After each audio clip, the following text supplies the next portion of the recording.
Before we jump into today's show, I just wanted to let you know that I have got a brand new 3-part audio series available to download right now.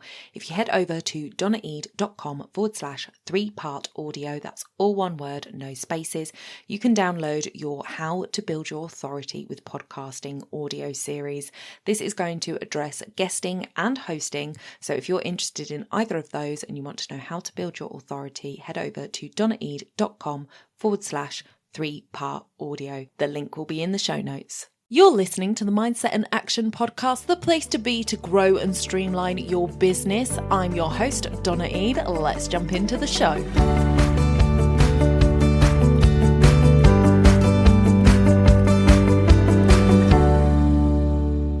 Welcome back to the podcast, everyone. It's a mini Mindset Monday, and I have a guest with me who will be here on Thursday. So make sure that you come back and listen to our full episode all about financial wellness. Caitriona Ellis, welcome to the show.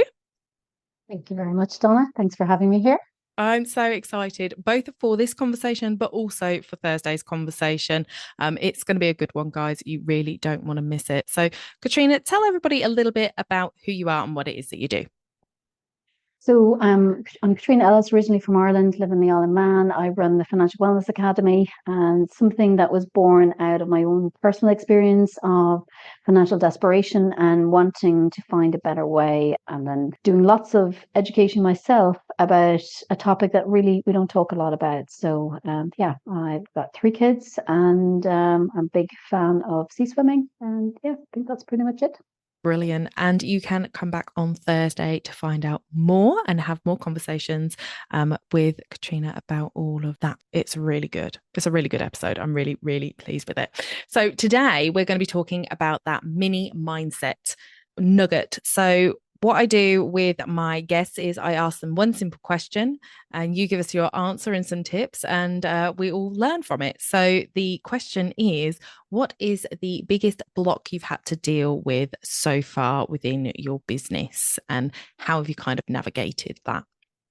I would say it's probably fear of failure, fear of not having enough, fear of it all going wrong. So I think it's just a big old dose of fear of, your monkey mind goes bananas and just runs all these scenarios as to the worst case scenario of every possible angle, which is not really helpful, but it's real. It happens. Fear drives the bus sometimes, and that's not a good place to be, but it happens. Yeah, I think a lot of people can definitely relate to the fear one. I certainly can. What are some of the things that you've been able to kind of put in place for yourself when it comes to that block that have helped you either move past it or navigate it, or kind of, put it back in its box for a while so you don't have to deal with it? Yeah, well, I think probably I'd say don't put it in the box. In the long term is, sometimes in the short term situations, if you're in a meeting, you're in a situation, you need to just park it and just leave it over there until you can actually appropriately deal with it. But giving it time, because I've experienced the hard way that when we don't give airtime and space to the things that keep reoccurring for us, they come back in a much bigger way and bite us on the ass. So I've learned the hard way to just, when those things show up, to try and deal with them. And I think the 3 things that I would put in place, they're kind of starting with myself, would be I need to give myself the space, whether it's on a walk with the dog, a dip in the sea, just doing a little meditation morning or evening or at some point in the day, to actually go, all right, what's going on here? What do I need to know? Just give myself the headspace to go, what do I need to do? And the next level would be to have, hopefully, most people can access an affordable way to have a coach of some sort, and having that third party view of what's going on and being able to input from somebody who's experienced to support you through that, because sometimes you need that third party perspective to say, look, here's what I see and here's what I recommend, or try this or whatever. And then having that tribe. So it kind of starts with self, that individuals, or that, coach support at some level, and then having that tribe around you, who can pick you up. So I'm part of a number of women's circles that, if something's going on that I'm thinking I'm just pulling my hair out, and it could be something at home, but it's impacting my performance at work. I'll put it in there and I'll get that amazing group of women who will rally around and make suggestions or just listen to me or hold me or whatever it is I need.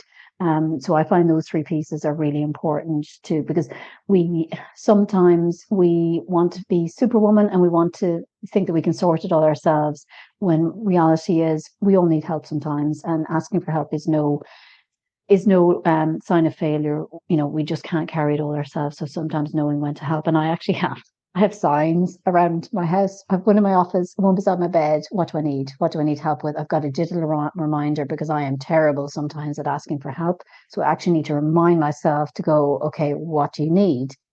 Do you need help with something? So that's what works for me, to remind me to go, okay, you need to delegate something here. You've got 3 children who can help you with some of this. Ask for help. And the kids will often say, yeah, sure. Or, why didn't you ask me before? So yeah, they're the things that work for me. I think that's really important to sort of have that headspace, like you said, to actually stop and think about it, because I think we all are go, go, go all the time. And we're just on to the next thing, on to the next thing, on to the next thing. And it's like this, this little dot that just starts to grow and grow and grow. And it becomes this huge monster that we don't want to deal with. So we then end up blocking it out, like, no, I'm going in this direction, because we don't want to deal with it. And the problem is when you don't deal with it, like you say, it comes back to bite you on the bum. One of the things that I see with fear is fear creates that freeze, flight, fight mode in us. And that's when we need the help, because if you're frozen in place, that's not going to do you any good. If you're running in the opposite direction, it's just going to catch up with you.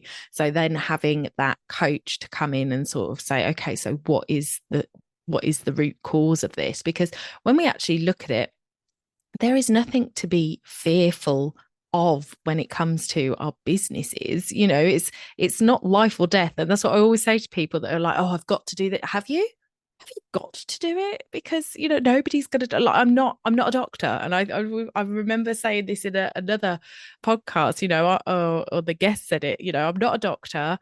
There's nobody's gonna die if I don't do X, so why am I putting so much stress on myself?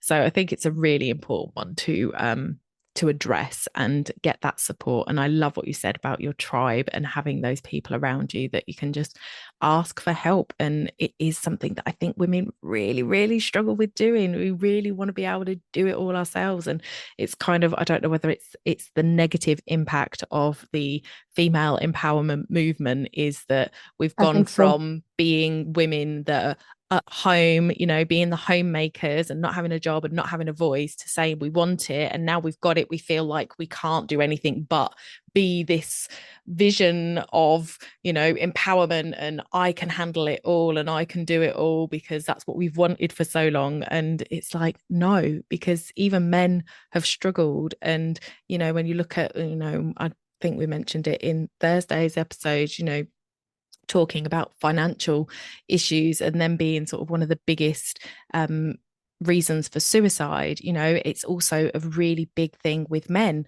because they take on all that pressure and they don't talk to anybody about it. And the great thing about women is we're great at talking.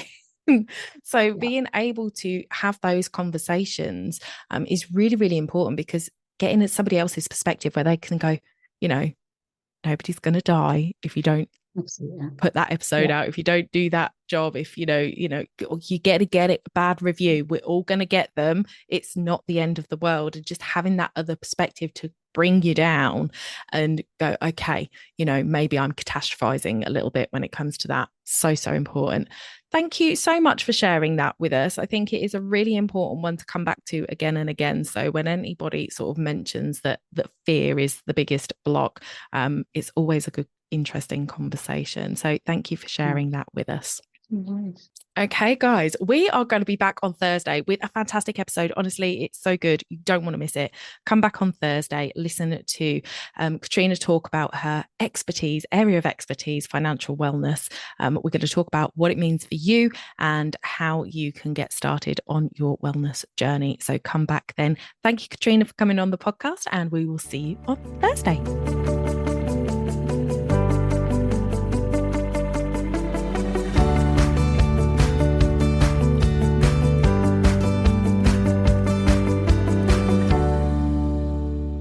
Don't forget to hit those stars and leave a review of the podcast where you listen if you found value in what you heard today. It's a free way you can help the podcast reach more people just like you.